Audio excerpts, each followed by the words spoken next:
1. Hasta el día de hoy no me había puesto a pensar cuál es la razón por la que me despierto siempre de madrugada, entre las 4:30 y las 5 de la mañana. A veces porque me da sed, otras porque me dan ganas de ir al baño y otras porque se escucha un ruido dentro de la casa. ¿Te ha pasado que te despiertas por un sonido fuerte, pero cuando ya estás despierto no hay nada? Y no puedes recordar qué tan fuerte fue ese ruido o si era adentro o afuera. Solo sabes que un estruendo te levantó. Te juro que nunca me había parecido raro. Esa noche bajé las escaleras sin prender la luz. Me ardían los ojos, los llevaba casi cerrados. No quería espantarme el sueño. Ni siquiera iba con los brazos extendidos, caminaba en automático. Me sé esta casa de memoria. Hacía calor y lo único que quería ver era si quedaba agua fría en el refrigerador. Abrí la puerta del refri, la luz blanca iluminó la cocina y con ella a una persona sentada en la oscuridad, sin hacer nada, solo esperando. Se me escaparon unas groserías y casi dejo caer el vaso. Era mi hermana. Desde la sombra me hizo una seña para que no dijera nada. Me saqué de onda. ¿Qué hacía ahí? ¿Qué hacía a esa hora? ¿Estaba esperando a alguien o quería espantarme? Se levantó sin decir nada, me tomó de los hombros, se acercó a mi oreja y me pidió perdón en voz baja. Después me dijo que me sentara.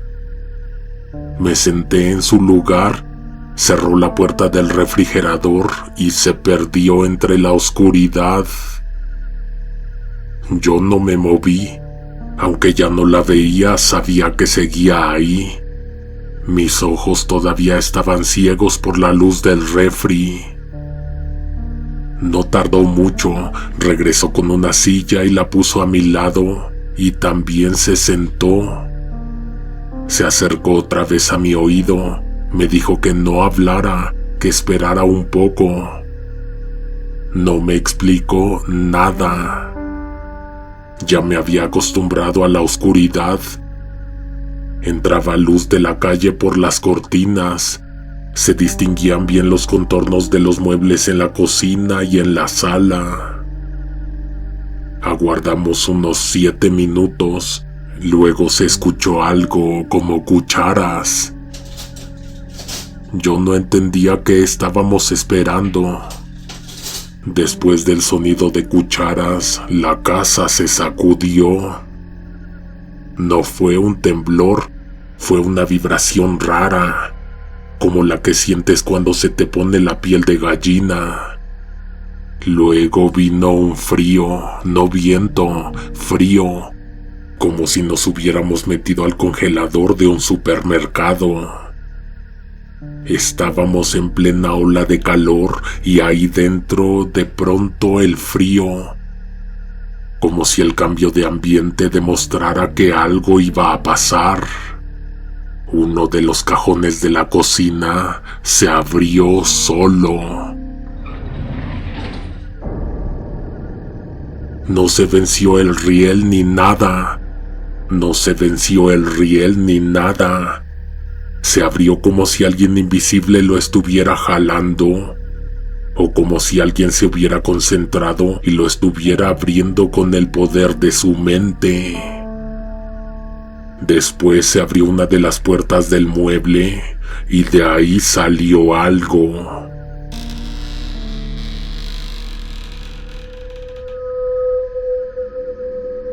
No sabría decirte si era una persona o qué. Era grande y parecía que no cabía ahí. Levanté los pies del piso, me tensé y estuve a nada de gritar. Mi hermana me volteó a ver con los ojos muy abiertos. No dijo nada, pero me lo advirtió clarito con la mirada. Ni se te ocurra hacer ruido. Lo que salió del mueble no era algo que uno esperaría encontrar en una cocina. Era un hombre, o al menos su forma lo era. Era altísimo, pero estaba tan doblado, tan contorsionado, que parecía imposible que hubiera cabido en ese espacio. Su cuerpo era largo, delgado, los brazos le colgaban como si no tuviera articulaciones y su cuello se movía con una suavidad que no era natural, como si no tuviera huesos. Vestía de manera anticuada, con un traje negro y un moño rojo. El rostro era lo más desconcertante. Una máscara blanca con facciones exageradas, pintadas de manera grotesca. Tenía una sonrisa fija, manchada de un líquido oscuro que chorreaba desde la comisura de los labios.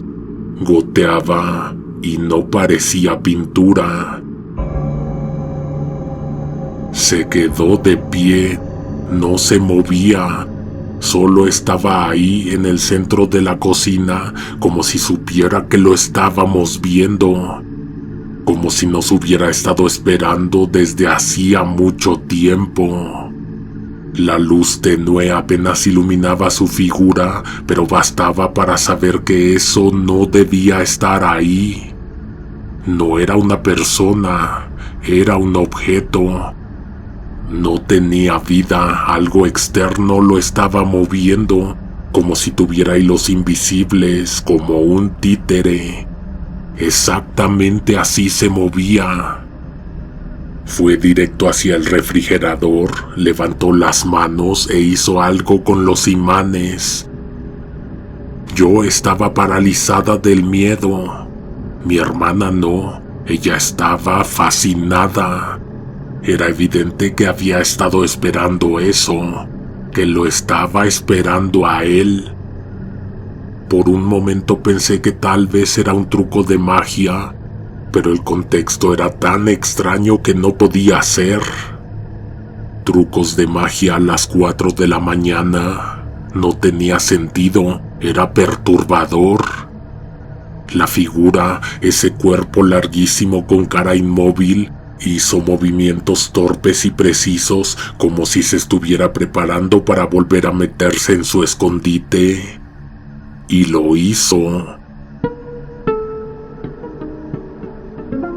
Se encogió, se dobló entero, volvió a entrar por la puerta del mueble de la cocina, pero antes de que se cerrara, su cara nos miró.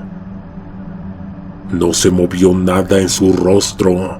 Era un muñeco, no tenía expresiones, pero la mirada, esa mirada fija y sin ojos, tenía algo, como si sí estuviera vivo, como si sí estuviera viéndonos, como si nos estuviera reconociendo. Mi hermana se levantó de golpe y fue directo al interruptor de la cocina. Tras prender la luz, me hizo señas para que me acercara. Cerró el cajón de los cubiertos. Después se agachó y abrió la puertecita del mueble de donde había salido aquella cosa. Adentro no había nada. Solo había productos de limpieza, una cubeta, trapos, algunos trastes. No cabía ni una sola cosa más. «Ya ves», me dijo.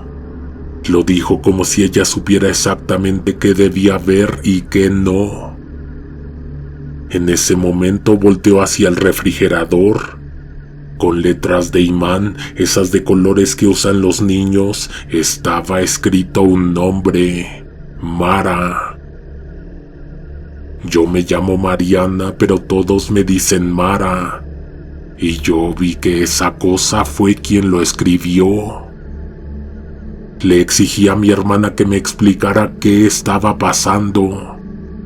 Ella se llevó una mano a la cintura y con la otra se tocó la frente como si ya no supiera ni por dónde empezar.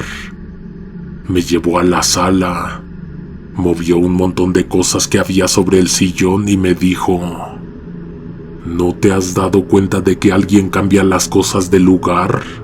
Que se abren puertas solas, que las cortinas se corren sin hacer ruido.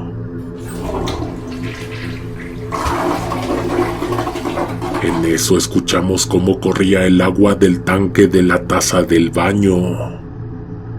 Mi hermana me pidió que me levantara y fuera a ver. No había nadie.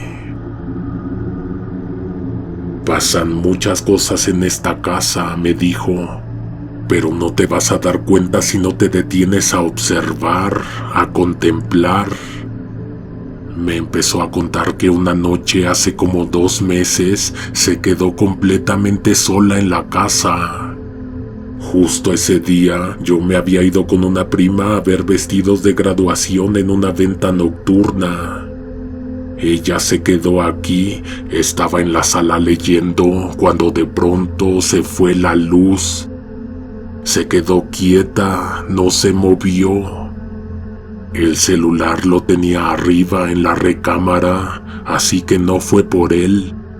Pensó que repararían rápido el corte de energía eléctrica.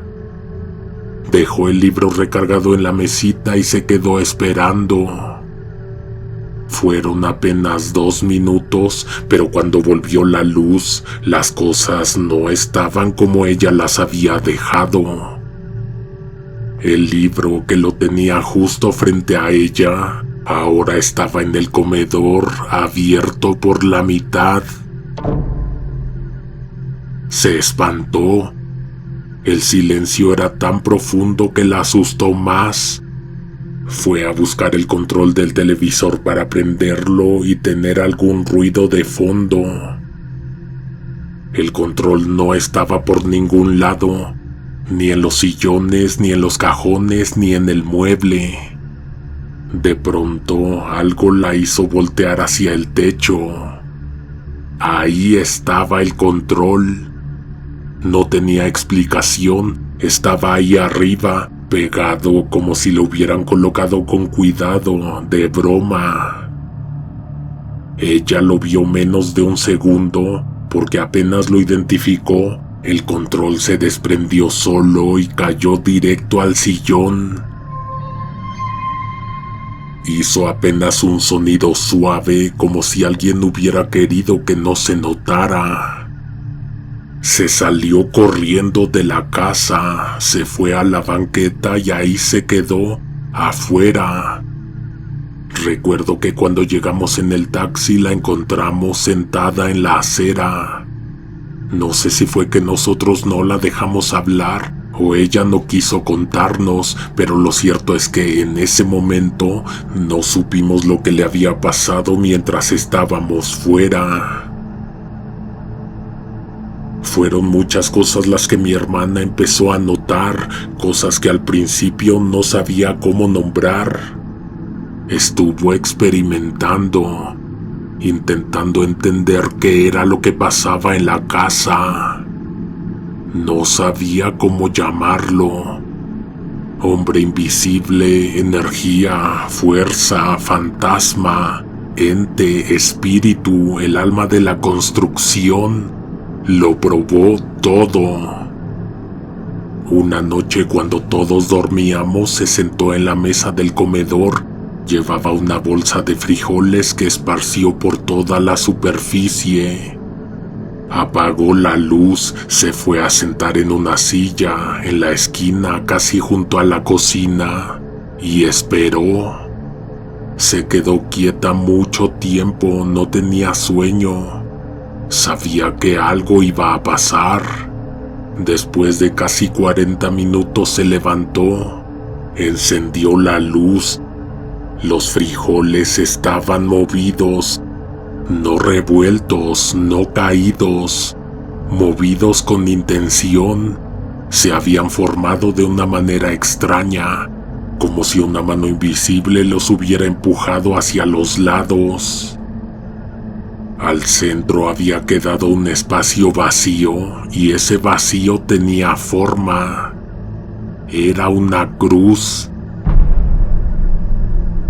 Después probó con globos. En uno escribió sí, en otro no.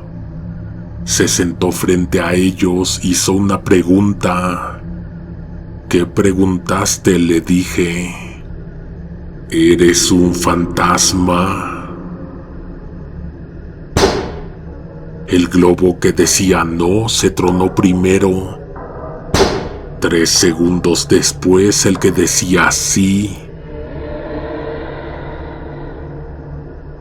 Un día, saliendo del metro, pasó por un puesto donde vendían juguetes. De esos de madera, rompecabezas, carritos, abecedarios. Vio una bolsa con letras de plástico con imán. Las compró y se las llevó a casa, las pegó en el refrigerador y empezó a hacer preguntas todas las noches. No era como en las películas, no pasaba nada en el momento, pero al día siguiente las letras parecían acomodadas, decían algo. ¿Qué le preguntaste? ¿Por qué escribió Mara? Me quedé en silencio. Mi hermana también me miró, no quería decirlo, pero ya no podía evitarlo. Le pregunté, ¿cómo te llamas? Mara. Mi nombre es Mariana, pero todos me dicen Mara. Nos quedamos calladas casi un minuto. Mi hermana me miraba como si recién lo entendiera todo.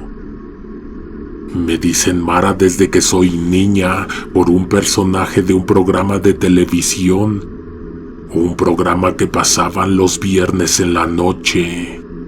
Cuando era muy chica y me preguntaban cómo me llamaba, yo decía que Mara. Mi mamá siempre pensó que no sabía pronunciar bien Mariana, pero era por el personaje.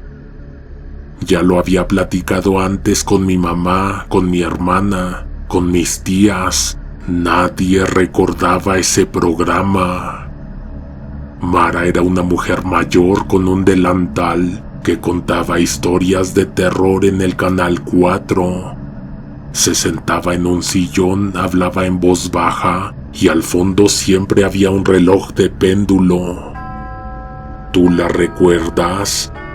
Nadie la recuerda. Pude haberme imaginado ese programa. A veces lo pienso y me da más miedo, porque la sala donde transmitían ese programa era exactamente igual a la sala de mi casa.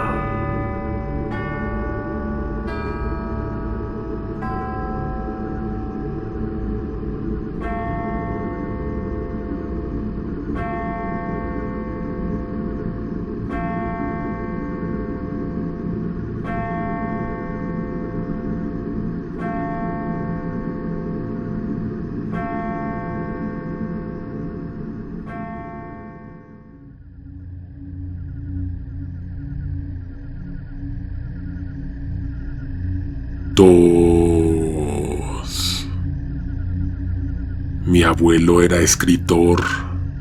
No puedo decir que fuera de los grandes autores, pero era y sigue siendo conocido acá en Colombia. Su nombre aparece en antologías, en ferias de libro, incluso lo citan en algunos cursos de literatura. Antes de contar esto, hablé con mi mamá y me dijo que legalmente no podía hablar públicamente de su vida. Así que si te estás preguntando por qué no lo menciono por su nombre, esa es la razón. Y no, por si acaso lo piensas, no era García Márquez. Lo que sí puedo decir es que el señor tenía bastante dinero. Todavía lo tiene, aunque ya está muerto. Dejó varias propiedades, pero una en particular es la que importa en esta historia. Una casa en Chía, en los Altos de Yerbabuena. No era la más grande ni la más moderna, pero sí era donde pasaba más tiempo. Era ahí también donde nos recibía cuando eran vacaciones. La casa estaba en lo alto de una colina y desde cualquier punto del terreno se podía ver el valle extendido como una alfombra verde hasta perderse en las montañas. Estaba lejos del ruido de Bogotá y a veces parecía que el viento era lo único que se atrevía a llegar hasta allá arriba. Durante las vacaciones el clima era fresco, con mañanas claras y tardes en las que la niebla bajaba rápido, cubriendo la casa como si alguien la quisiera esconder. Adentro todo era grande, los pasillos, las ventanas, las habitaciones, pero lo que más importa no era el tamaño, sino el silencio. Un silencio de casa bien cuidada, con paredes blancas, muebles de madera fina y ese olor a limpio que solo existe donde siempre hay alguien pagado para mantenerlo todo perfecto. No era un lugar cálido, pero sí elegante. Cada rincón parecía diseñado para impresionar sin exagerar. Uno sentía que estaba en una propiedad importante, que no era una casa más, sino el tipo de lugar donde uno debía hablar más despacio, no correr y no tocar nada sin permiso. Casi siempre nos quedábamos 2 semanas. El abuelo, de puro chistoso, nos decía que por qué no nos quedábamos para siempre, que él nos iba a meter al mejor colegio del país. Mi mamá siempre respondía que no, que gracias, que ella conocía muy bien cómo era la vida en esa casa. Que cuando era niña, su papá se la pasaba todo el día encerrado en el despacho, y que a ella y a sus hermanos prácticamente los criaron los empleados. Y tenía razón. Durante cada periodo de vacaciones era como si el abuelo no estuviera. En 15 días lo veíamos 1 o 2 veces. Mi mamá se instalaba con la abuela en los jardines, hablaban por horas mientras tomaban café. Mi papá se adueñaba de la casa, usaba la piscina, montaba los caballos, probaba los carros. Y mi hermano y yo éramos libres, completamente libres. Nos dejaban a nuestro aire porque según ellos, dentro de la propiedad no podía pasarnos nada. Bueno, eso era lo que creían. En realidad no estábamos solos. Había una muchacha que se encargaba de cuidarnos.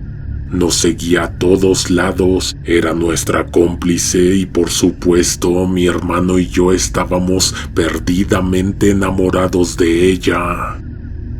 Ella tenía 16, mientras que nosotros 12.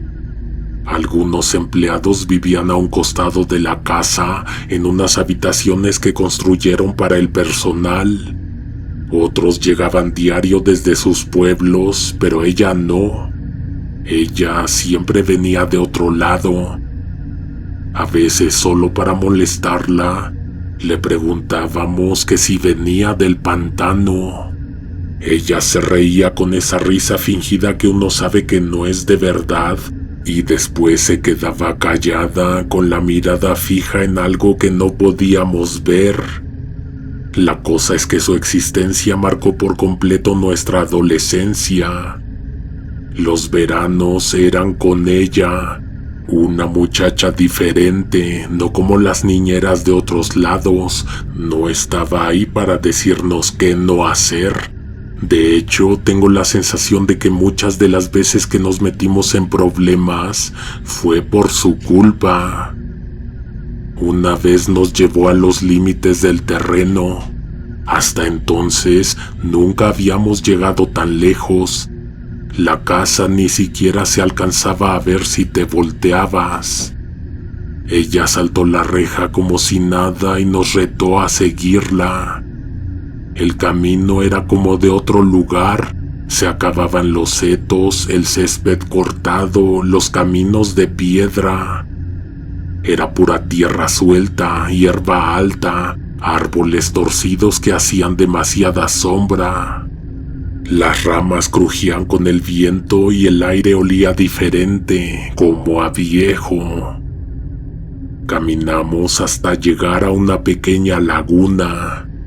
Había un muelle corto hecho de tablones húmedos y clavados a medias. El agua estaba quieta, opaca, ni un solo pájaro cantaba ahí. Ella se quedó en traje de baño y se lanzó sin pensarlo. El chapoteo fue breve, después silencio. Mi hermano y yo nos fuimos a cambiar detrás de un árbol, medio nerviosos, intentando no mirar al otro. Tardamos un poco y al volver no la escuchábamos. El agua seguía calma, como si nadie se hubiera metido. Mi hermano empezó a mirar alrededor buscando cualquier señal, pero ni una gota de agua en el muelle, nada. No había rastro de que aquella muchacha hubiera salido.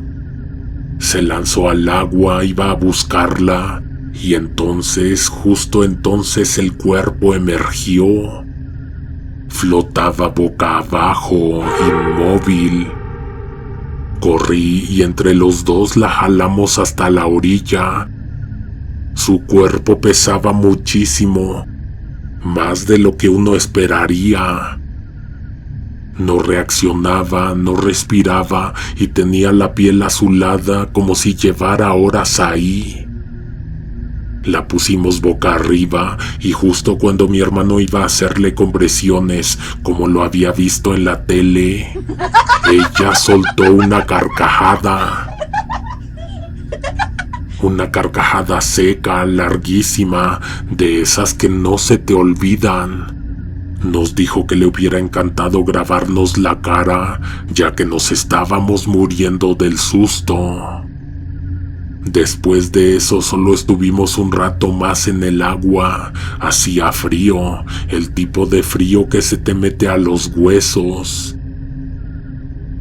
Esa noche, ya en el cuarto, le dije a mi hermano que algo no me cuadraba, que cuando la tocamos su piel estaba helada, no fría, helada como carne de nevera. Le dije que yo creía que sí estaba muerta, que a lo mejor tuvo suerte de haber regresado luego de morir ahogada. Él me miró sin reírse y me dijo: ¿y si siempre ha estado muerta? Al día siguiente nos levantamos como a las 7. En la cocina el desayuno ya estaba por servirse como siempre. Comimos rápido, las arepas más ricas que he probado en mi vida. Paola ya nos estaba esperando en su lugar de siempre, las bancas de piedra junto a la fuente de atrás. Esa mañana fuimos a ver a los caballos. Les llevamos zanahorias y pan duro, aunque claramente ya los habían alimentado. Se notaba en lo poco interesados que estaban, pero igual ella insistió en que era bueno saludarlos, que uno tenía que hacerse presente con los animales como con la gente. Lo dijo con una voz muy baja, casi susurrando. Pero no fue eso lo raro fue el acento. Por un segundo no sonó a ella, sonó a alguien mayor, con una forma de hablar distinta, antigua, forzada. Mi hermano también lo notó. Nos miramos rápido, pero no dijimos nada. Después nos llevó a un lugar que, según ella, era secreto. Era como un laberinto a medio construir, un espacio abierto entre árboles, con muros de concreto gris y liso que formaban pasillos cortos, sin techos y sin sentido. Algunos se cerraban en seco, otros daban vueltas y regresaban al mismo punto. Había maleza creciendo en las esquinas y ramas secas acumuladas como si nadie hubiera entrado en años. No parecía un juego, más bien se sentía como algo abandonado, algo que alguien empezó a construir con un propósito muy claro y luego simplemente lo dejó así. Mientras recorríamos los pasillos, a mi hermano se le paró un saltamontes en la camisa. Un bicho grande, verde brillante.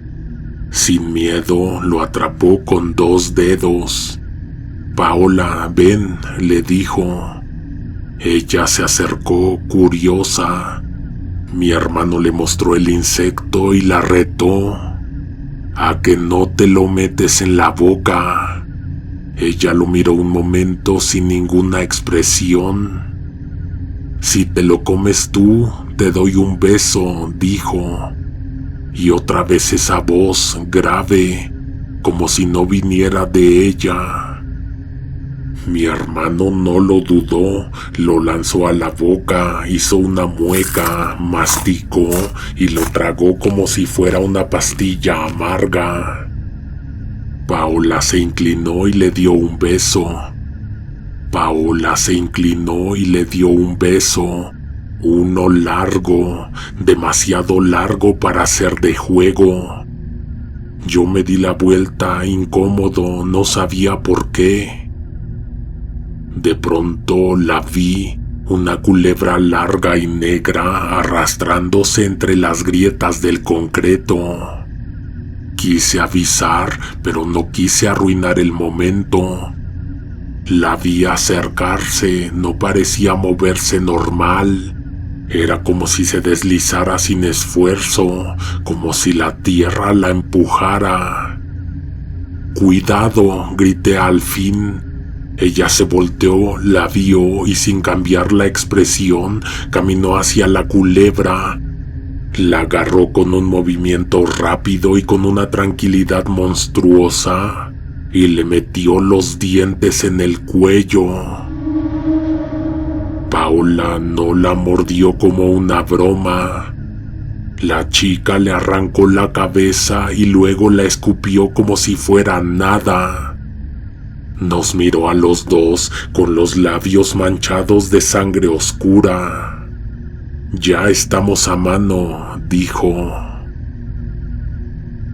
El resto del día se sintió raro, como si algo se hubiera roto, tal como si hubiéramos cruzado una línea invisible y no pudiéramos volver atrás. Un día, Paola nos llevó más lejos que la laguna. Todavía dentro de la propiedad, pero en una zona donde nunca habíamos estado. Mi abuelo parecía haber comprado terrenos para jamás volver a tocarlos. Campo puro, árboles, monte. Una brisa rara que parecía moverse en círculos. Nos llevó hasta un árbol que se destacaba de todos los demás, alto, torcido, como si en lugar de crecer hubiera decidido retorcerse. La corteza era negra, pero no por quemadura, sino como si algo lo hubiera manchado desde adentro. Detrás del árbol había una tumba. Tenía su cruz, una lápida de piedra sin nombre y un ramo de flores de plástico amarradas a una copa de metal oxidado, soldada a la base, viejas, polvorientas. «Aquí está enterrada ella», le dije a mi hermano en voz baja, sin pensar. Entonces Paola, que estaba lejos, volteó de inmediato. Me miró directo a los ojos sin moverse. «Te oí», dijo. Se acercó caminando lento, con una actitud extraña, como si tuviera algo que probar. Se agachó frente a la tumba, levantó la lápida con ambas manos como si no pesara nada y la arrojó hacia un lado. Empezó a escarbar con las uñas, tierra seca, rápido, como si supiera exactamente hasta dónde tenía que llegar. Los muertos no podemos escarbar nuestra propia tumba. ¿Acaso no lo sabías? Luego se limpió las manos en la blusa blanca, dejando manchas cafés como sangre vieja, y echó a correr, llorando sin decir más. Mi hermano salió detrás de ella. Yo me quedé ahí, inmóvil. Primero, porque yo no tenía intenciones de ir corriendo tras de ella. Segundo, porque no tenía idea de cómo regresar a casa de mi abuelo. Y tercero, porque algo dentro de mí decía que tenía que esperar, que si me movía, algo peor iba a pasar. Tardó 1 hora exacta. Cuando mi hermano regresó, venía irreconocible, pálido, respirando mal, con la ropa sucia y arañada. Además tartamudeaba. Ahora sí creo que está muerta, me dijo. Le pasó algo horrible. No me quería contar, solo me pidió que lo acompañara. Caminamos 20 minutos más hasta un barranco. Una caída de más de 20 metros fácil, como 10 pisos. De esa altura nadie sobrevive. Cayó aquí, dijo. La vi desde arriba, el cuerpo estaba todo roto, como enredado, la cabeza para el otro lado. Yo miré por el borde y no vi nada, ni sangre, ni cuerpo, ni rastro. Solo el viento subiendo desde abajo, con ese olor a tierra húmeda que ya no se me va. ¿Dónde? Le pregunté. ¿Dónde la viste? Mi hermano señaló con la mano temblorosa, como si aún no pudiera creer lo que había visto. Nos asomamos un poco más. El barranco tenía paredes de piedra y raíces expuestas. Era una caída vertical con arbustos creciendo en los salientes. Abajo había maleza alta, pero ni un movimiento. Grité su nombre. Nada. Paola, contesta. Mi hermano también gritó. 1, 2 veces. Se quedó en silencio esperando, con las manos en los costados y los labios apretados. No hubo respuesta, ni siquiera un eco. Entonces intentamos bajar. No había camino, solo tierra suelta, piedras que rodaban. Nos arrastramos parte del trayecto agarrándonos de ramas secas hasta llegar a una plataforma natural un poco más abajo. Desde ahí se podía ver casi todo el fondo y no había nadie. Solo una camisa rota tirada sobre un matorral, blanca con una mancha en el pecho. Nos miramos, reconocí la prenda. Era la que ella usaba ese día, manchada de tierra cuando excavó. Mi hermano se agachó para tomarla, pero se detuvo. No la toques, le dije. No sé por qué, fue puro instinto. Nos quedamos ahí un rato, parados, respirando fuerte. El viento soplaba de lado y movía las ramas como si alguien caminara cerca, pero no había nadie. Te juro que la vi caer, dijo mi hermano. Te juro que estaba ahí. Yo te creo, le dije, y fue cierto. Le creí. Pero también supe que si nos quedábamos más tiempo, algo podía pasar, algo que no íbamos a poder explicar. Subimos en silencio con las manos llenas de tierra y los brazos arañados por las ramas. Esa noche no hablamos, no cenamos, no dormimos bien y no volvimos a ver a Paola. Al día siguiente no la vimos, ni ese día ni ninguno más. Esa fue la última vez que supimos algo de ella. Las siguientes vacaciones, mi mamá dijo que tenía demasiado trabajo y no fuimos a visitar al abuelo. Ya no queríamos regresar a casa del abuelo, así que con el tiempo nosotros mismos convencimos a nuestros papás de no volver. Mi hermano cargó con eso por mucho tiempo, hasta hace como 5 años se quebró.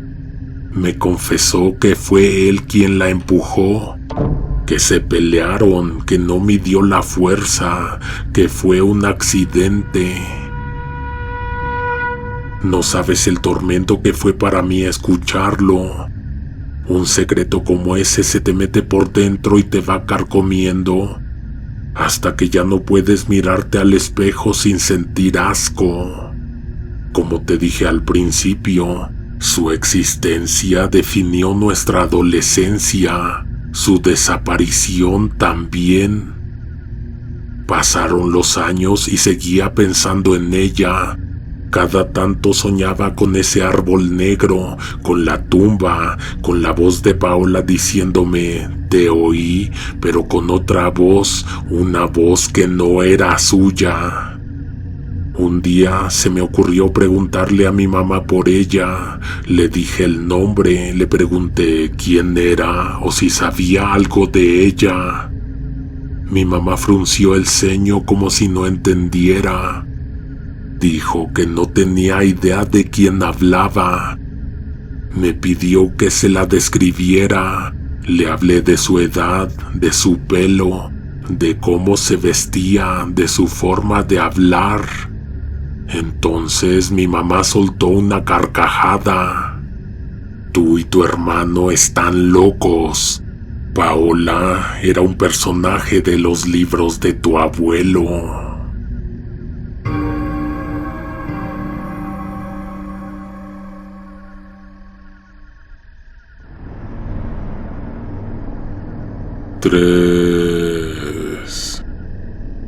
Mi hermano tomó clases con un profesor que tenía una constructora, el arquitecto Bauer, un hombre muy importante entre los de su profesión. Santos, así se llama mi hermano, se volvió prácticamente su asistente. Ya estaba en los últimos semestres, fue una buena oportunidad, de esas que te acomodan la vida si las sabes aprovechar, porque los contactos que se hacen en ese tipo de círculos valen demasiado. Mi hermano también ayudó a mi primo Memo a montar una pequeña empresa de limpieza, servicio profundo y a detalle para oficinas, bodegas y casas. Muy seguido el arquitecto necesitaba ese tipo de trabajos para una agencia de bienes raíces con la que trabajaba. Rentaban y vendían todo tipo de inmuebles. Cuando los devolvían, había que dejarlos presentables y listos para mostrar. A veces se trataba solo de limpieza general, pero otras había que entrarle con todo. Mi primo empezó con poco, un par de escobas, una hidrolavadora y productos básicos.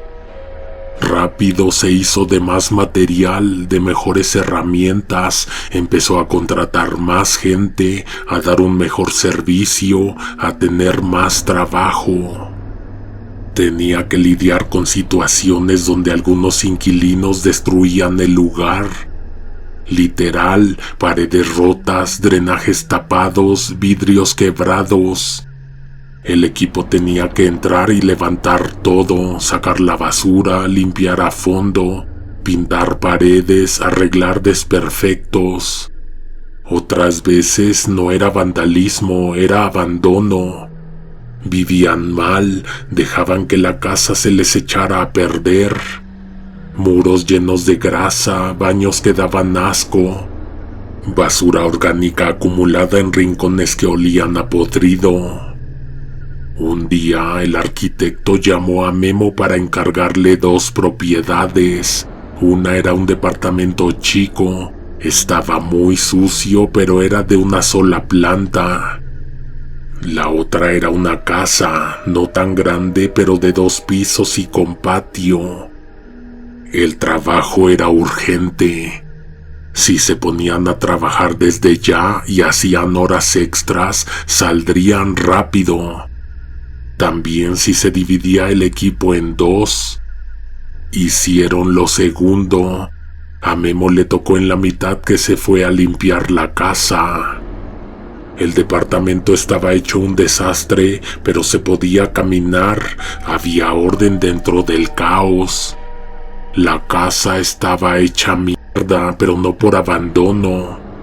Eso fue con coraje.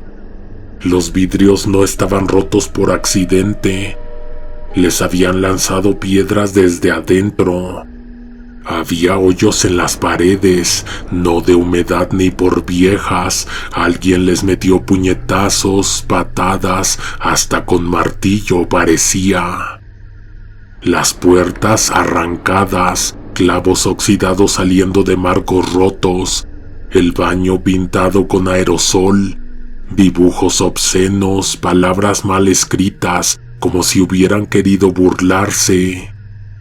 Había caca literal en la regadera, no de perro, y bolsas con comida echada a perder, abiertas como para que apestara. Pinche gente abusiva, eso no fue descuido, eso fue saña. Tuvieron que empezar con guantes dobles y cubrebocas industriales. El olor era tan penetrante que dejaba un sabor metálico en la boca. Rociaron todo con desinfectante antes de tocar nada. Tuvieron que sacar el refrigerador con todo y lo que tenía adentro. No se abría, lo envolvieron en bolsas negras y lo amarraron con cinta. En el baño usaron espátula. Los desperdicios estaban secos, pero incrustados en las paredes. Quitaron pedazos de azulejo porque ya no salía con nada. Uno de los cuartos tenía una alfombra empapada en orines. La tuvieron que arrancar a la fuerza. Debajo salieron cucarachas corriendo por todas partes. Cada vez que limpiaban una cosa, descubrían otra peor. Pero todo tuvo solución. 6 días después, la casa parecía nueva. Todavía olía raro, a humedad atrapada, a pintura fresca mezclada con desinfectante, pero abrieron ventanas, dejaron correr el aire. Con el tiempo se iba a quitar. Todo tuvo solución, menos una cosa. La casa tenía un cuarto amplio en la planta baja, un salón que parecía haber sido una especie de guardería. Las paredes estaban pintadas con colores pastel, figuras mal hechas de nubes, flores, letras de colores, animalitos deformes. Entre todo eso, en una de las paredes más grandes, había una imagen. No era como las demás, no tenía el estilo infantil de lo demás, tampoco parecía decorativa. Era como si alguien la hubiera pintado después, con más técnica, con otra mano. Era una niña o una mujer con cara de niña, solo se le veía de los hombros para arriba, como si no tuviera cuerpo. Tenía el pelo castaño partido en medio, los ojos muy abiertos, las ojeras marcadas como si no hubiera dormido en días, la piel pálida y un dedo sobre los labios, pidiendo silencio. Una expresión que no se movía, pero que parecía mirar directamente a quien estuviera en el cuarto. Tallaron la pared con todo lo que tenían, le echaron cloro puro, thinner, removedor de esmalte, hasta lija, nada. Después intentaron cubrirla con pintura, una capa, 2, 3. Usaron la pistola de aire. Al principio parecía que la imagen desaparecía, pero al cabo de unas horas la figura volvía. Difusa primero, luego clara, luego otra vez idéntica como estaba. Probaron colores distintos: gris, blanco, azul claro, incluso amarillo. Siempre lo mismo. La cara de la niña o lo que fuera volvía. La casa ya estaba lista para entregar. Todo menos ese cuarto. Memo estuvo a punto de rendirse. Le dijo a mi hermano que así se iba a quedar, pero Santos le recordó que no podían quedar mal con el arquitecto. Entonces Memo decidió cubrir todo el cuarto con mosaico. Iba a ser caro, pero ya no tenía más opciones. Revestiría las 4 paredes. Cuando estaban terminando, escucharon un tronido. Los mosaicos de una pared se vinieron abajo, todos como si algo los hubiera empujado desde dentro. Uno de los trabajadores se quedó viendo la figura que volvía a aparecer, otra vez completa, otra vez intacta. No quiere irse, dijo. Y fue ahí cuando todos sintieron escalofríos. Ya lo habían comentado antes como broma, pero en ese momento, con el cuarto en silencio y esa cara viéndolos con los ojos abiertos y el dedo en la boca, supieron que no era broma. Eso no se iba a dejar tapar, ni con pintura, ni con mosaico, ni con nada. No sé por qué la gente se lo había callado, pero en ese momento empezó a salir la información. Uno de los empleados dijo que la primera noche se quedó hasta como las 11. Fue el último en salir. Cuando estaba cerrando la puerta con llave, le sonó el celular. Era un número desconocido, pero contestó. Era la voz de una mujer. Le dijo que se regresara porque había dejado una ventana abierta. Volteó para todos lados pensando que alguno de sus compañeros le estaba haciendo una broma. Aún así volvió a entrar solo para asegurarse, porque ya no estaba tan seguro. Subió, revisó y sí, una de las ventanas del pasillo estaba abierta. La cerró, escuchó un ruido a sus espaldas, no muy fuerte, pero algo se movió. Y luego sintió esa sensación de que alguien te está mirando desde la oscuridad. No dijo nada en su momento, solo se fue. Al día siguiente pidió trabajar con el equipo del departamento. Otra empleada agregó que ella también sintió algo. Dijo que la figura de la pared se movía. No si la veías de frente, explicó, pero si estabas haciendo otra cosa y te quedaba en el rabillo del ojo, sí.